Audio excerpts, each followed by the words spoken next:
दूसरी जो सिचुएशन है जहाँ पे सिंगल पीस इम्प्लांट एक चैलेंज बन सकता है वो है मैक्सिलरी एंटीरियर रीजन, जहाँ पे कि जो सामने की रिज है वो डाउनवर्ड और फॉरवर्ड इंक्लाइन करती है, स्पेशली जब एंटीरियर रीजन में यहाँ पे एट्रोफी हो गई हो और या फिर प्लेट बहुत पतली हो या डेफिशिएंट हो। तब आपको क्या करना पड़ेगा, इम्प्लांट को थोड़ा सा एंटीरियर डायरेक्शन से यूं डायरेक्ट करना पड़ेगा and this head of the implant और abutment will be jetting out in the forward direction. तो अगर यहाँ हम disintegrated 2 piece 3 piece implant use करते तो हम एक एंगल्ड अबटमेंट लगा के उसको सीधा कर सकते थे। हालांकि proponents of such implants are saying कि आप इनको बेंड कर सकते हैं, हालांकि बेंडिंग खुद एक इशू है, बेंडिंग खुद एक इशू है। क्यों? क्योंकि अगर आपने कोर्टाइसिस को ठीक से एंगेज नहीं किया है, इम्प्लांट बहुत स्टेबल नहीं है, इवन जो अपर पोर्शन ऑफ बोन ये भी अगर रिलेटिवली काफ़ी सॉफ्ट है, जैसा कि टेरिगोइड रीजन में हो सकता है पोस्टीरियर रीजन में, क्योंकि ये इम्प्लांट पोस्टीरियर रीजन में भी लगाया जा सकता था, टेरिगोइड में भी लगाते हैं। ठीक, in both the situations I will demonstrate. ये चीज़ को सोचते हुए लगा रहा हूँ कि एट्रोफी हो चुकी है, right. For placement of implant you can see that I am going into it from a front direction.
Plant in.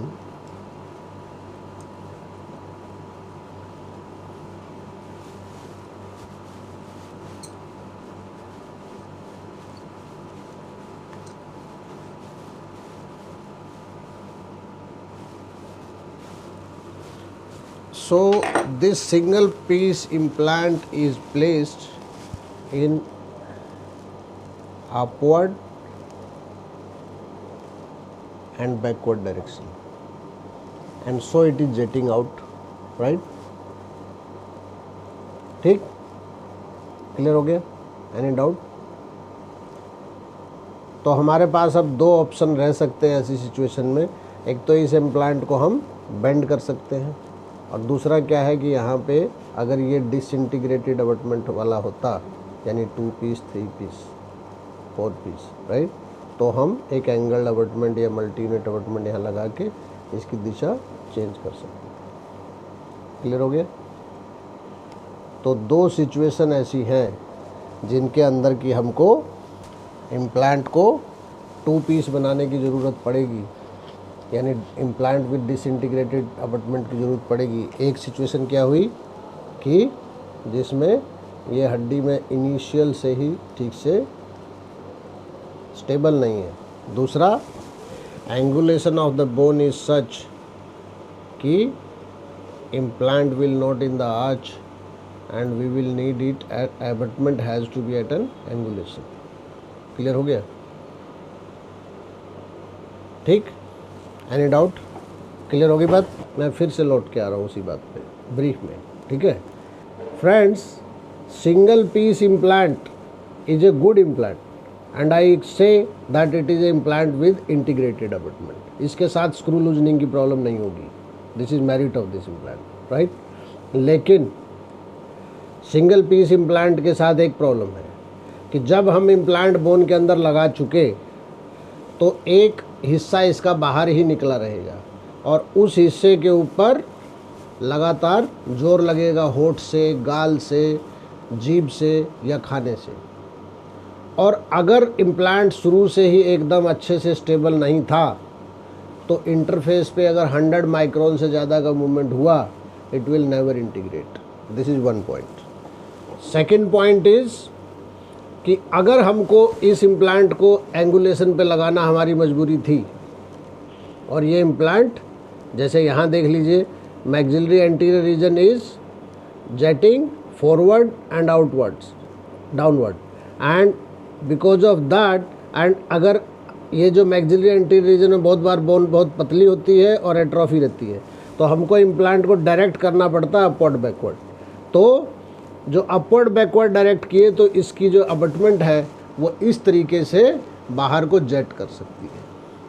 तो इसका सॉल्यूशन क्या हो सकता था?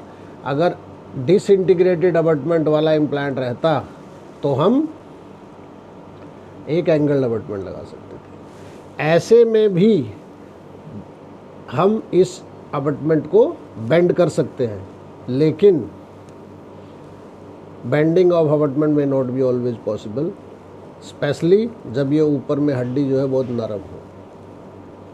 Hope it is clear. Other indications of implant with disintegrated abutment you may right in the comment. Thank you. कोई बात नहीं।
Implant with an integrated abutment. But is it behaving like a basal implant? No, it is not, because it is not engaging the basal bone. So basal implant is regarding engagement of the basal bone. This is not regarding implant with integrated abutment or disintegrated, right? If the same implant is bit longer and it engages the basal bone, then I will call it basal implant. Are you getting me? Even if this implant was a conventional implant with machined surface, conventional implant with machined surface, and it was engaging the basal bone. Again I will call it basal implant, right?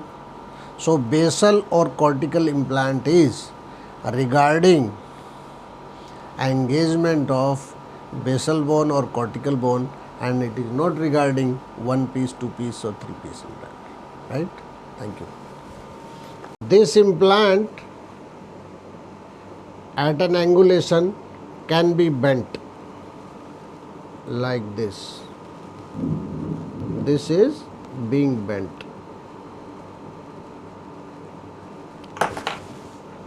Sometimes it can fracture. Sometimes it can fracture, and it has actually fractured. Why it fractured? Sometimes it can fracture, and sometimes it may not fracture. कोई company वाला कहेगा भाई ये तो बहुत घटिया company का कोई इम्प्लांट था. अब problem, biggest problem is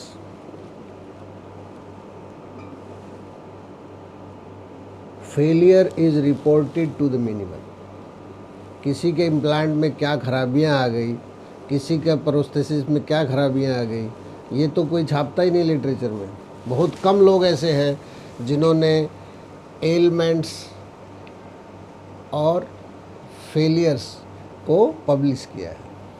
even journals भी बहुत इंटरेस्टेड नहीं है उसमें, राइट?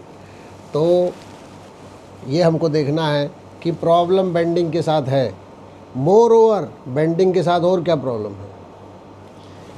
यहाँ पे स्ट्रेस इस बोन के अंदर भी रहेगा. Even if it do not fracture, तो स्ट्रेस इसके अंदर रहेगा, स्ट्रेस इसके अंदर रहेगा.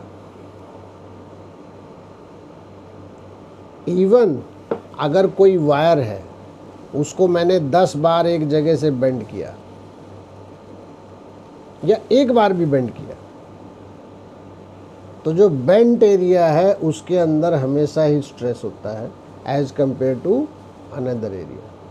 अगर उसको हम ऐसे धूप में, पानी में, हवा में छोड़ दें, मॉइस्चर में छोड़ दें अभी बारिशों के दिनों में, तो कोरोजन जो होगा वो बेंट एरिया में होगा, दूसरे में नहीं होगा. अब यहाँ कितना कोरोजन होगा, कितना नहीं होगा, this is a big question. इस बारे में हमने कुछ स्टडीज़ की हैं कि इम्प्लांट्स की मशीनिंग करने के बाद और दूसरे करने के बाद कितना उसमें कंप्रेसिव स्ट्रेस रह जाता है, कितना उसमें शियर स्ट्रेस रह जाता है, कितना उसमें टेंसाइल स्ट्रेस रह जाता है. इट इज़ ए फैक्ट कि ये स्ट्रेस वहाँ रहता है.